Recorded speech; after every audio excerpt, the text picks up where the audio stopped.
hello guys. Ayan, another recipe na naman for today.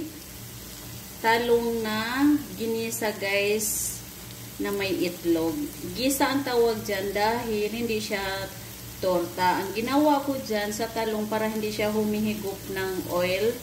Kasi pag tinorta guys, grabe lumalangoy sa oil. So hindi tayo pwede na kumakain ng pagkain na maraming oil kasi hindi yun nakakatulong sa ating kalusugan.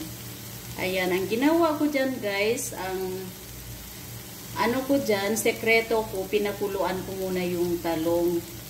Ayan, tapos nislice ko siya ng maliliit, tinimplahan ko, nilagyan ko ng isang egg. Ayan ang nangyari ngayon guys. So, o diba, wala kang makikitang oil. Kasi kung torta, lumalangoy sa oil. So, hindi yun maganda. So, para